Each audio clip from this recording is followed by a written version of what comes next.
Hello વિદ્યાર્થી મિત્રો, આપણા સેમેસ્ટર 5ના સિલેબસમાં ઇનઓર્ગેનિકનો આજે આપણે ટોપિક લેવા જઈ રહ્યા છીએ. ઇનઓર્ગેનિકની અંદર પેપર નંબર 503માં અણુકક્ષકવાદ મોલેક્યુલર ઓર્બિટલ થિયરી આપણે આજે ચાલુ કરશું. અણુકક્ષકવાદ તમે આગળ પણ ઘણું બધું ભણી ગયા છો. 12મા ધોરણમાં પણ આવી ગયું છે, એસવાય એફઆઈ ઘણી જગ્યાએ આવી ગયું છે. પણ જે આપણા સેમેસ્ટર 5ના સિલેબસમાં છે એમાં હોમોન્યુક્લિયર અને હિટ્રોન્યુક્લિયર એમાં પણ બે પરમાણુવાળા અણુઓ લેવાના છે. આવા બે પરમાણુવાળા અણુમાં આપણે જોઈએ તો પહેલાં તો હું તમને સામાન્ય, તમે ભણી ગયા છો છતાં થોડુંક ઇન્ટ્રોડક્શન આપી દઉં કે અણુની રચનામાં પરમાણુના બે કે એથી વધારે પરમાણુઓ ભેગા થાય અને એની અણુકક્ષકો સંયોજાય અને નવા જ પ્રકારની અણુકક્ષકો રચાય, એને અણુકક્ષકવાદ કહેવાય છે, એને અણુકક્ષકો કહેવાય છે. અને જે વાદ પ્રમાણે સંયોજાય છે એને અણુકક્ષકવાદ કહેવાય છે. વિબી થિયરી એટલે કે સંયોજક બંધવાદમાં સહસંયોજકની બંધની સમજૂતી હિટલર અને લંડન નામના વૈજ્ઞાનિકે આપી હતી, જે તમે ભણી ગયા છો. આવા સહસંયોજક બંધની જ સમજણ હુન્ડ અને મુલ્કિન નામના વૈજ્ઞાનિકોએ તરંગ યંત્રશાસ્ત્રના આધારે અણુકક્ષકવાદની રજૂઆત કરી. આ વાદ વડે અણુની રચના ઉપરાંત અણુની બંધ સંખ્યા, અણુ તેમજ અણુ આયનો, એની સ્થિરતા, આ અણુ કે અણુ આયનોની ચુંબકીય, અણુચુંબકીય છે કે પ્રતિચુંબકીય છે એવા ગુણધર્મ જાણી શકાય છે. અને તેથી આ અણુકક્ષકવાદ વધારે અગત્યતા ધરાવે છે. આ વાદને સમજાવવા માટે બે પદ્ધતિ છે. પરમાણુ કક્ષકોનું રેખીય સંગઠન એ આ પહેલી પદ્ધતિ. પરમાણુ કક્ષકોનું રેખીય સંગઠન એટલે કે linear combination of atomic orbital. અને બીજી પદ્ધતિ છે સન્નિકટ પદ્ધતિ, એપ્રોક્સિમેશન મેથડ. એમાં પાછી બીજી બે પ્રમેય આવે છે.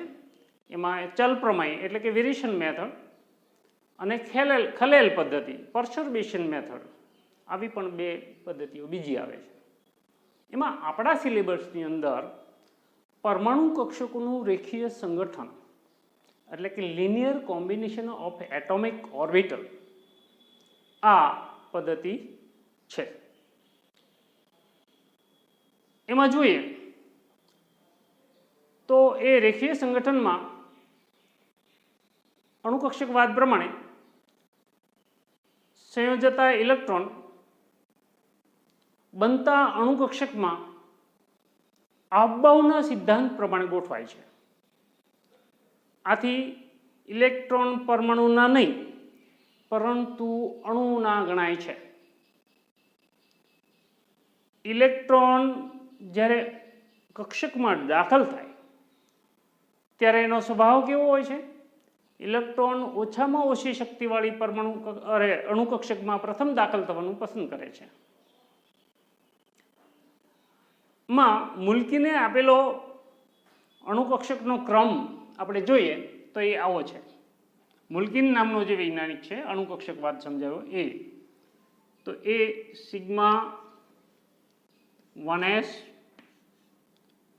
Sigma star 1s, sigma 2s, sigma star 2s, sigma 2px,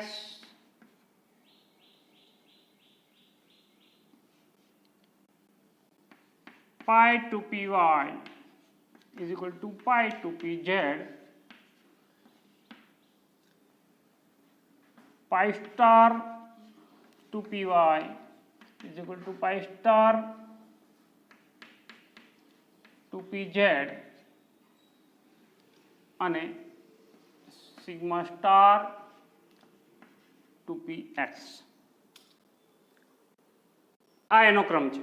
આ ચડતા ક્રમમાં છે. આમાં ઇલેક્ટ્રોન ક્રમશઃ ભરાતા જાય.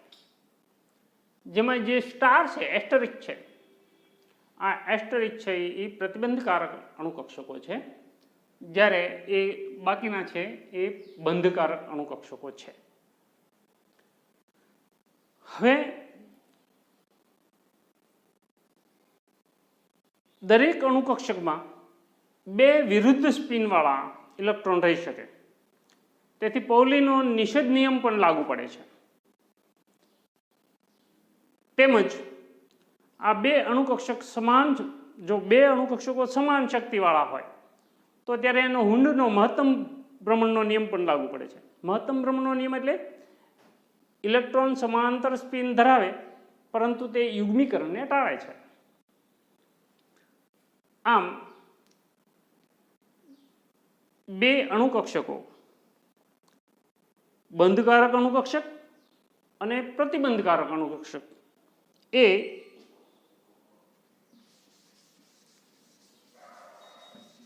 રેખીય સંગઠન દ્વારા મળે છે, જેને આપણે સાઈ પોઝિટિવ અથવા સાઈ બોન્ડિંગ,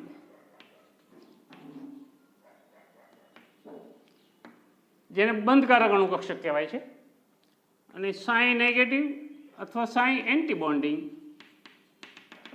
એને પ્રતિબંધ અણુકક્ષક કહેવાય છે. જે તમે ભણી ગયેલા છો. તમારે ડાયાગ્રામ એ ડિરાઈવ કરવાનું પણ આવ્યું હતું કે એ ડાયાગ્રામ આ ટાઈપનો આવતો હતો. અહીંયા સાઈ પોઝિટિવ, સાઈ નેગેટિવ, એમાં ડેલ્ટા જેટલી શક્તિ ઓછી હોય તો એને સાઈ પોઝિટિવ કહેવાય, ડેલ્ટા જેટલી શક્તિ વધુ હોય તો એને સાઈ નેગેટિવ કહેવાય. તો એવો ડાયાગ્રામ પણ તમે ભણી ગયા છો આગળ ઉપર. તો એ પ્રમાણે હવે આ બંધકારક અને પ્રતિબંધકારક અણુકક્ષક ઉપરાંત અબંધકારક અણુકક્ષક પણ આમાં આવે છે. અબંધકારક અણુકક્ષક કોને કહેવાય એ થોડુંક જોઈ લઈએ આપણે, જેથી આગળ ઉપર આપણે સમજવામાં બહુ સરળતા રહે. અબંધકારક અણુકક્ષક એટલે અંદરની પરમાણુ કક્ષક, જે સંયોજકતા કક્ષક નથી એ સિવાયની અંદરની ઇનર્ટ ઇલેક્ટ્રોન વાળી પરમાણુ કક્ષક હોય અને એ સંયોજાય અને અણુકક્ષક બનાવે તો એ અબંધકારક અણુકક્ષક કહેવાય, નોન બોન્ડિંગ. અબંધકારક અણુકક્ષક છે એ શક્તિનો એટલો બધો ફાયદો પણ નથી કરતું કે એનો અવરોધ પણ નથી કરતું, એટલે એને અબંધકારક અણુકક્ષક કહેવાય છે.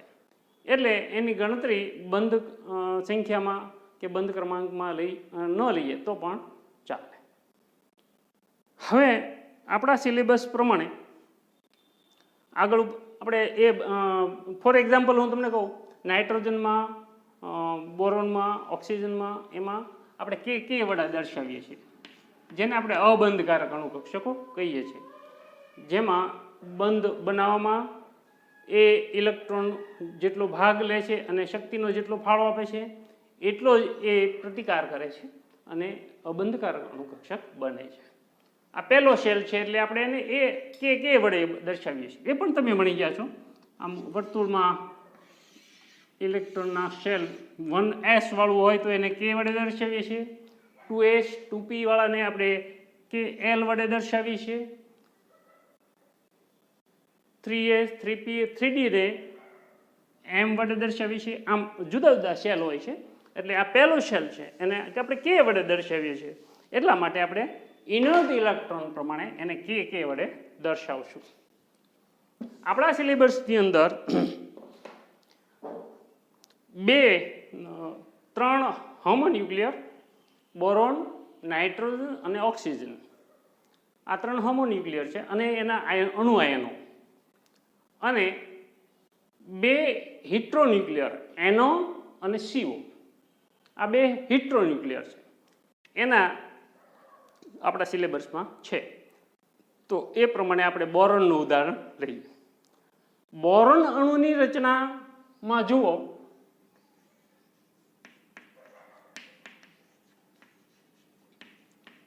બોરોન અણુની રચના.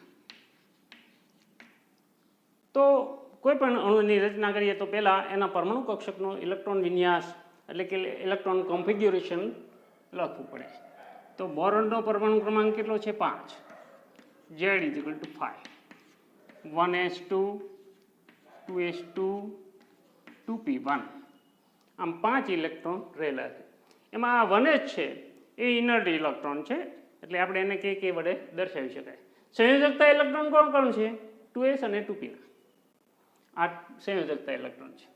તો આવા બે બોરોન પરમાણુ સંયોજાય અને એક અણુ બનાવે. તો એને દર્શાવવું હોય તો કેમ દર્શાવાય?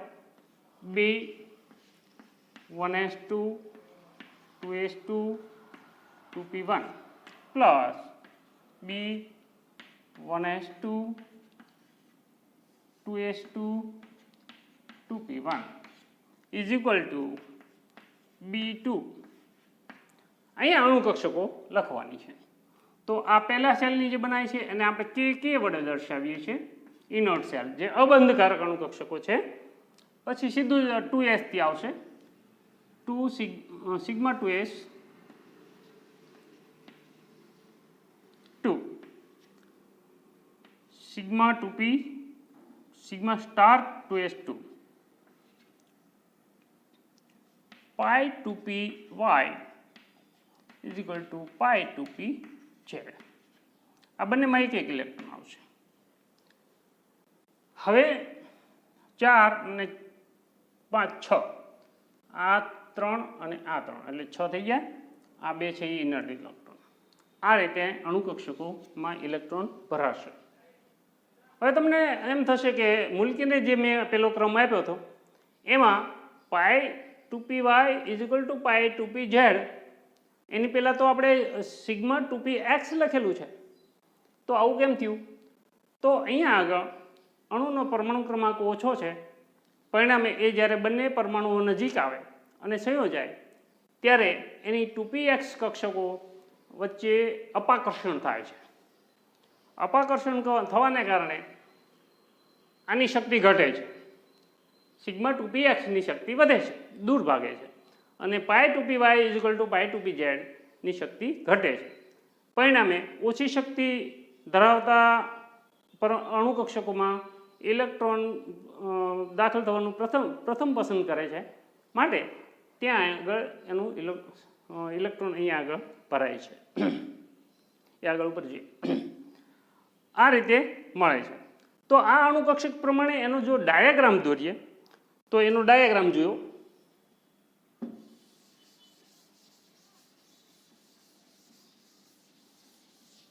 તો એનો ડાયાગ્રામ આ રીતે દોરવાનો છે.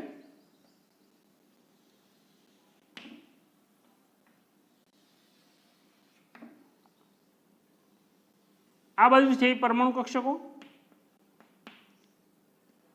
આ 2s,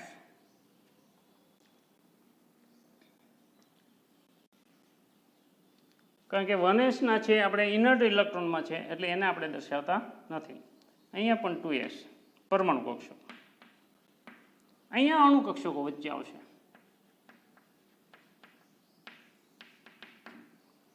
તો એને દર્શાવવું હોય તો આ રીતે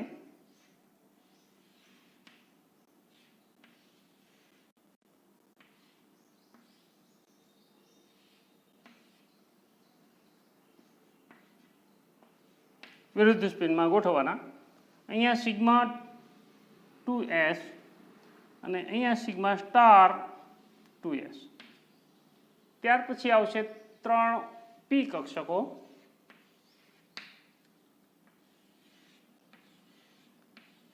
તો 3p કક્ષકોમાં પહેલી કક્ષકમાં એક ઇલેક્ટ્રોન જ છે, માટે એ જ્યારે ભરાય ત્યારે અહીંયા બે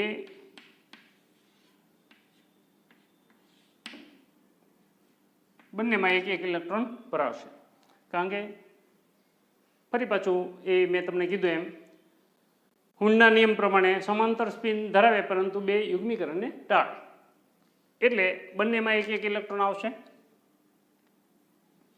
આ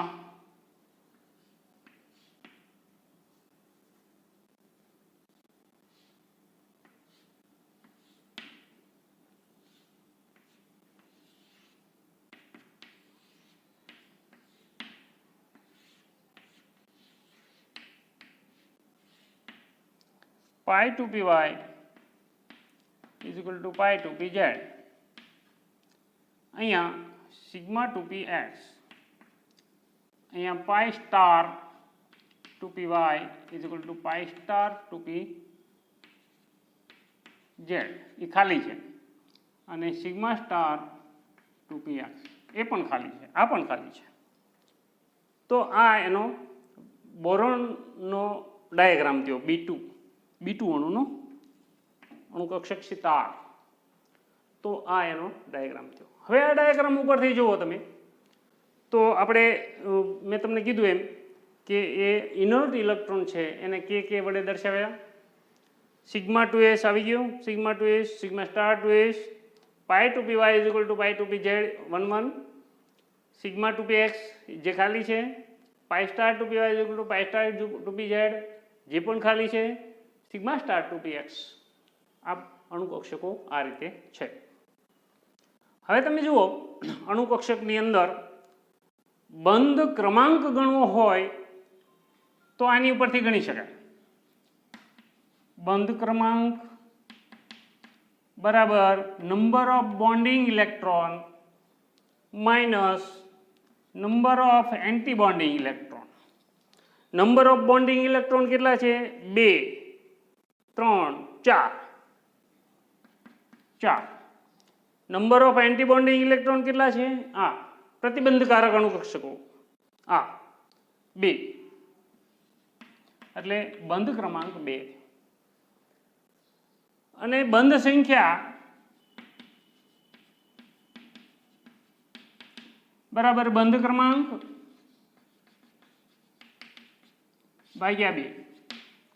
આ 2 ભાગવાનું કારણ એ છે કે સહસંયોજક બંધની અંદર 2 ઇલેક્ટ્રોન વપરાય છે, જેથી 2 ભાગો તો બંધ સંખ્યા મળે, એટલે 2/2 એટલે બરાબર 1.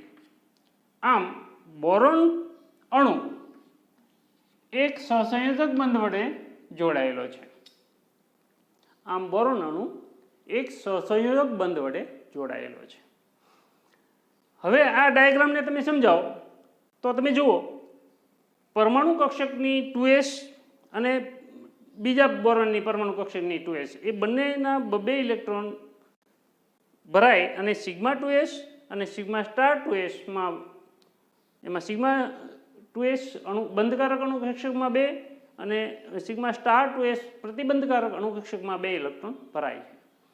જ્યારે પી કક્ષકમાં રહેલા એક ઇલેક્ટ્રોન એ pi two P Y is equal to pi two P Z એ બંનેમાં એક ઇલેક્ટ્રોન રહેવા પામે છે. આમ અહીંયા આગળ એક ઇલેક્ટ્રોન બંને ઇલેક્ટ્રોન અયુગ્મિત છે. અયુગ્મિત હોવાથી એ અનુચુંબકીય અનુચુંબકીય ગુણધર્મ ધરાવે છે, એટલે બોરોન છે એ અનુચુંબકીય પેરામેગ્નેટિક છે. આમ બોરોનની ગુણધર્મ જુઓ તો એ અનુચુંબકીય છે. હવે આગળ ઉપર જોઈએ તો બોરોન છે એમાં એક બંધ છે જે સિગ્મા બંધ છે, કારણ કે પાઈ ટુ પી વાય અને પાઈ ટુ પી ઝેડના એક ઇલેક્ટ્રોન આના એક ઇલેક્ટ્રોનને તટસ્થીકરણ કરે છે, પરિણામે એ એક સિગ્મા બંધ ધરાવે છે. આમ જુઓ તો બોરોનમાં આ રીતે તમે સમજાવી શકો. આ ઉપરાંત તમે જો કાર્બન જો લ્યો તો એ પણ આમાં આ પ્રમાણે સમજ આપણા ઓલામાં નથી, પણ જો કાર્બનમાં એક ઇલેક્ટ્રોન વધે છે તો એ અહીંયા ફરી પાછા એક ઇલેક્ટ્રોન અહીંયા યુગ્મીકરણ થાય. તો એ તમે જુઓ તો આ બોરોન કરતાં કાર્બનમાં એ અનુચુંબકીય નહીં પ્રતિચુંબકીય છે, કારણ કે એક પણ ઇલેક્ટ્રોન અયુગ્મિત નથી. એટલે એનું બંધ સંખ્યા ગણો તો એ વધી જાય છે, ડબલ બંધ થઈ જાય. પણ એ આપણા સિલેબસમાં નથી એટલે આપણે બહુ એની ચર્ચા નહીં કરીએ. આમ બોરોન પરમાણુ તમને મળે છે. હવે બોરોન પરમાણુ પછી આપણે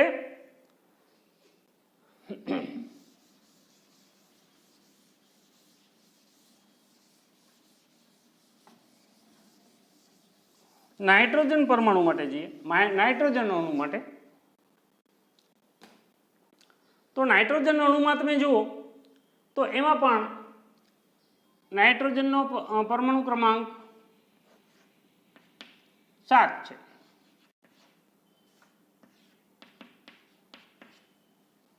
એટલે 1s2 2s2 2p3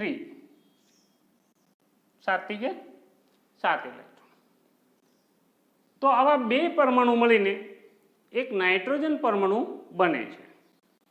તો એ કેવી રીતે બને છે એ જોઈએ આપણે. નાઇટ્રોજનમાં જુઓ તો n 1s2 2s2 2p3 plus n 1s2 2s2 2p3 બરાબર n2 અણુકક્ષકો k સિગ્મા 2s2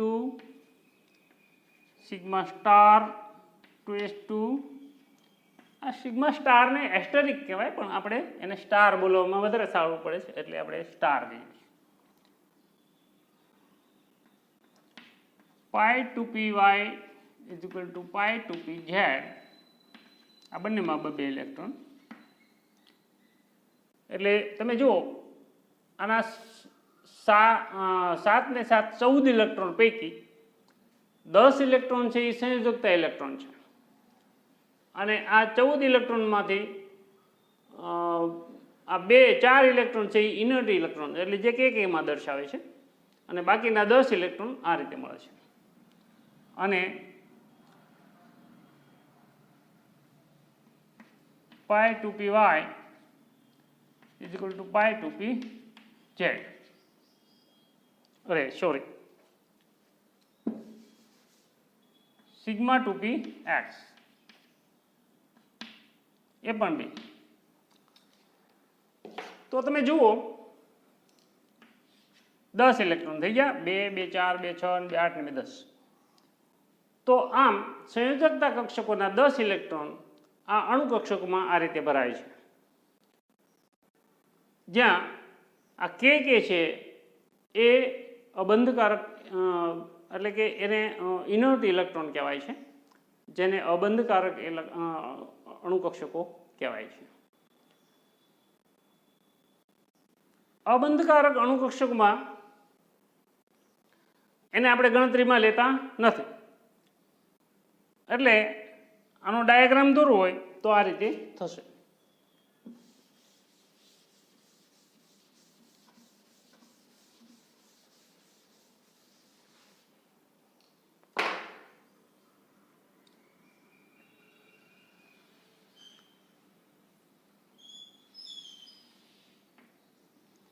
એમાં આ પહેલું છે એ 2s બંને ઇલેક્ટ્રોન આ પરમાણુ કક્ષકો છે. આ n2 અણુ કક્ષક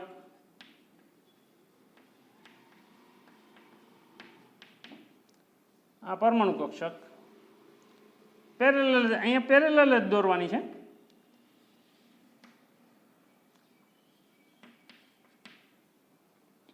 એટલે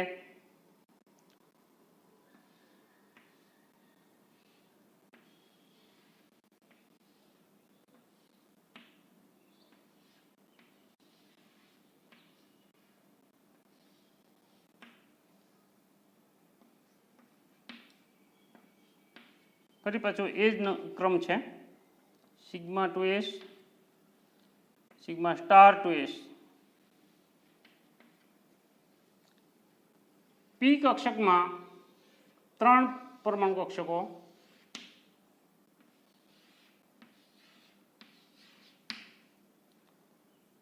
એમાં ત્રણેયમાં એક એક ઇલેક્ટ્રોન છે, હાફ શેલ.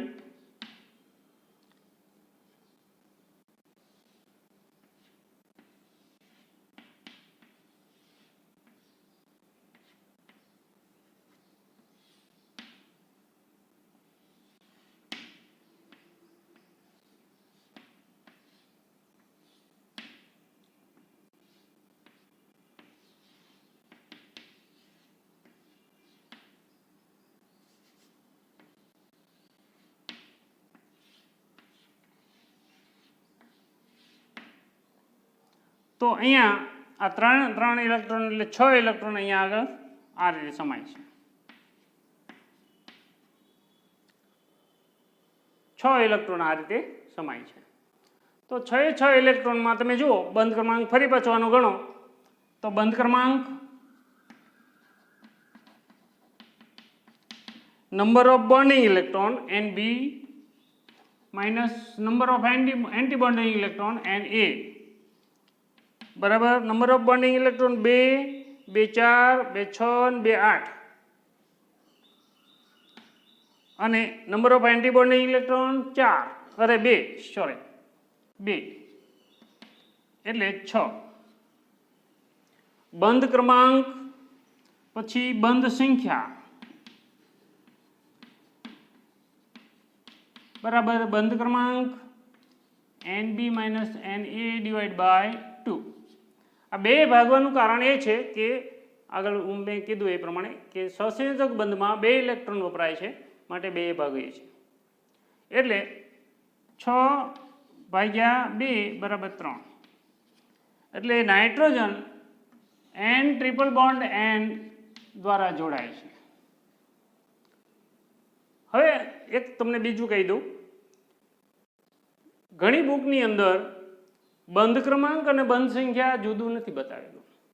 બધી જગ્યાએ બંધ ક્રમાંક જ લખ્યું છે. બંધ ક્રમાંક NB minus NA divide by 2 એમ જ લખી નાખેલું છે. હકીકતમાં આ બંને મારી દ્રષ્ટિએ જુદા એટલા માટે છે કે બંધ ક્રમાંક વસ્તુ જુદી છે અને બંધ સંખ્યા જુદી છે, અને જે સ્પેક્ટ્રા ઉપરથી આપણે જુદું પાડી શકીએ છીએ. આમ N2 અણુનું આ રીતે મળે છે. હવે તમે જુઓ તો અહીંયા પણ બોરોનની જેમ જ કે મળતા હતા, જે આપણે અબંધકારક અણુ કક્ષકો બતાવી આગળના ઓલામાં. એ જ રીતે અહીંયા પણ સિગ્મા 2s અને સિગ્મા સ્ટાર 2s એ 2s અને 2s પરમાણુ કક્ષક 2 છે. આ 2p, આ પણ 2p. આ બંને પરમાણુ કક્ષકોનું રેખીય સંગઠન થઈને 2 સિગ્મા 2s અને સિગ્મા સ્ટાર 2s બંધકારક અને પ્રતિબંધકારક 2 અણુ કક્ષકો બને છે અને એમાં બંનેમાં ઇલેક્ટ્રોન ગોઠવાય છે. ત્યાર પછી 2p ની બંને પરમાણુ કક્ષકોનું યુગ્મીકરણ થઈને 6 અણુ કક્ષકો બને છે. Pi 2py is equal to pi 2pz અને સિગ્મા 2px આ બંધકારક અણુ કક્ષકો છે, અને pi star 2py is equal to pi star 2pz એ પ્રતિબંધકારક અણુ કક્ષક, અને સિગ્મા સ્ટાર 2px એ પણ પ્રતિબંધકારક અણુ કક્ષક છે. અહીંયા આગળ આપણે x, y ને z એમ લીધું છે. ઘણી બુકની અંદર અહીંયા z બતાવે છે તો અહીંયા x અને y આવશે, પણ એ બધું સરખું જ છે. એમાં એ શક્તિની દ્રષ્ટિએ આ ત્રણેય કક્ષકો સરખી છે, એટલે આ રીતે તમે દર્શાવી શકો. આમ sigma 2px pi 2px 2py is equal to pi 2pz એ બંધકારક અણુ કક્ષકો છે. અહીંયા પણ બંધકારક અણુ કક્ષકો એ દ્રષ્ટિએ જુઓ તો નંબર ઓફ બોન્ડિંગ ઇલેક્ટ્રોનના 8 થાય અને એન્ટી બોન્ડિંગ ઇલેક્ટ્રોનના 2, એમ કરીને 6 બંધ ક્રમાંક મળે છે, અને એને 2 ભાગો તો 3 બંધ મળશે. હવે અહીંયા આગળ તમે જુઓ કે એક પણ ઇલેક્ટ્રોન અયુગ્મિત નથી, એટલે N2 અણુ છે એ પ્રતિચુંબકીય છે, એ પ્રતિચુંબકીય છે એટલે કે ડાયમેગ્નેટિક છે. અને હવે આના આપણા સિલેબસમાં એનો અણુ N પણ છે, તો N2 પોઝિટિવ, N2 પોઝિટિવ જોઈએ. જો તમને N2 પોઝિટિવ એ માત્ર એક પૂછે તો એ તમે એનો એક જ ડાયાગ્રામ દોરવાનો આવે, અથવા N2 નું પૂછે પણ ડાયાગ્રામ એક જ દોરવાનો છે. એને કમ્પેરિઝન પૂછે તો પણ ડાયાગ્રામ એક જ દોરવાનો છે. તો N2 પોઝિટિવનો અર્થ એ કે આ સિગ્મા 2px અણુકક્ષકમાંથી એક ઇલેક્ટ્રોન દૂર થાય, એટલે કે આ ઇલેક્ટ્રોન દૂર થાય તો N2 પોઝિટિવ અણુ આયન બને. N2 પોઝિટિવ અણુ આયન બને તો એમાં તમે જુઓ એનો પણ બંધ ક્રમાંક અને બંધ સંખ્યા જોઈએ. તો બંધ ક્રમાંક નંબર ઓફ બોન્ડિંગ ઇલેક્ટ્રોન કેટલા થયા? 2, 2, 4, 6 ને 1, 7. એટલે આ N2 અણુ આયનની અંદર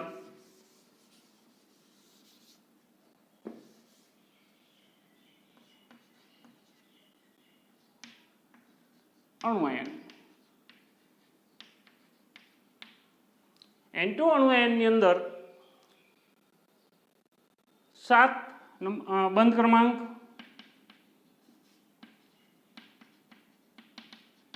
number of bonding electron minus number of anti bonding electron, એટલે આ 7 ઓછા 2 બરાબર 5. એટલે બંધ સંખ્યા 5/2 બરાબર 2.5, અઢી બંધ બને છે. એટલે અણુકક્ષકની અંદર આવા અડધા બંધ પણ બને છે.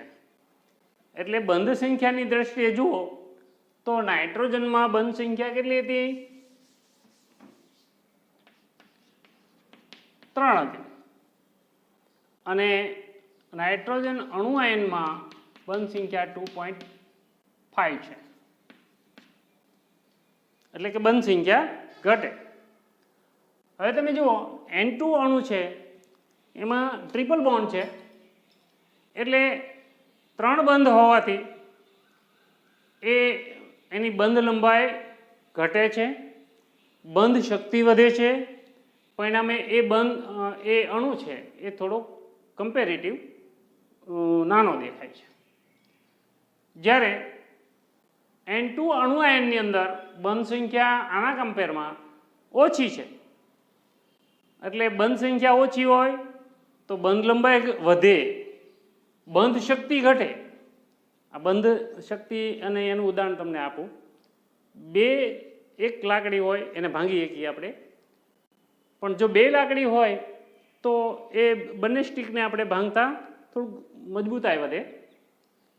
એ કરતાં પણ બીજું ઉદાહરણ આપું. એ લાંબી લંબાઈવાળી હોય તો એ તોડવામાં વધારે સરળતા રહે, પણ ટૂંકી હોય તો એને તોડવામાં મુશ્કેલી પડે, એટલે કે એની શક્તિ વધે છે. એમ આમાં 3 બંધ હોવાથી એની બંધ શક્તિ વધે છે, જ્યારે આમાં કમ્પેરેટિવ ઘટે છે. બંધ સંખ્યા ઘટે છે, બંધ લંબાઈ વધે છે, અને તેથી N2 greater than N2 positive. સ્થિરતાની દ્રષ્ટિએ જુઓ તો આ રીતે N2 પોઝિટિવ કરતાં N2 અણુ વધારે સ્થિરતા ધરાવે છે. આમ N2 અણુ અને N2 પોઝિટિવ અણુ આયન એ બંનેની કમ્પેરિઝન પણ તમને પૂછે કે ભાઈ આમાં સ્થિર કોણ વધારે છે, તો એને સ્થિરતાની દ્રષ્ટિએ આ ડાયાગ્રામ બતાવી અને તમારે બંધ સંખ્યા, બંધ લંબાઈ એ બધું જોઈ શકાય. હવે એમાં પણ તમે જુઓ N2 અણુ આયનની અંદર 1 ઇલેક્ટ્રોન અયુગ્મિત છે, એટલે એવું પણ કારણ પૂછી શકે કે ભાઈ N2 પ્રતિચુંબકીય છે, જ્યારે N2 અણુ આયન અનુચુંબકીય છે. તો એના ડાયાગ્રામમાં તમારે બતાવી અને કહેવું પડે કે ભાઈ અહીંયા N2 અણુ આયન છે એમાં એક ઇલેક્ટ્રોન અયુગ્મિત છે અને તેથી તે અનુચુંબકીય છે, જ્યારે N2 અણુ એમાં એક પણ ઇલેક્ટ્રોન અયુગ્મિત નથી માટે તે પ્રતિચુંબકીય છે. આમ N2 અને N2 અણુ આયનની સ્થિરતા તેમજ ચુંબકીય, પ્રતિચુંબકીય કે અનુચુંબકીય એ પણ તમે આની ઉપરથી જાણી શકો છો. ઉપરાંત તમે એના બંધ સંખ્યા એ પણ જોઈ શકો છો. આમ અણુકક્ષકવાદની અંદર બોરોન અને નાઇટ્રોજન અને એના અણુ આયન, બોરોનનો આપણે અણુ આયન નથી લીધો પણ એ નથી લગભગ આવતો, પણ આમાં આવે છે. એટલે N2 અને N2 અણુ આયન આપણે આ રીતે લઈશું. આની પછી આપણે તમે જોશો તો ઓક્સિજનમાં પણ કમ્પેરિઝન આવે છે, સ્થિરતાની કમ્પેરિઝન. N2 પોઝિટિવ ઓક્સિજન હવે પછી જ્યારે લઈશું, હવે પછીના લેક્ચરમાં, ત્યારે એ ઓક્સિજનના અણુ આયનો લઈશું અને એની ઉપરથી આપણે એની કમ્પેરિઝન અને એ બધું જોશું. આ પ્રમાણે બોરોન અને નાઇટ્રોજનનું આપણે જોયું. હવે પછી આપણે નેક્સ્ટ લેક્ચરમાં ઓક્સિજન માટે વિચારશું.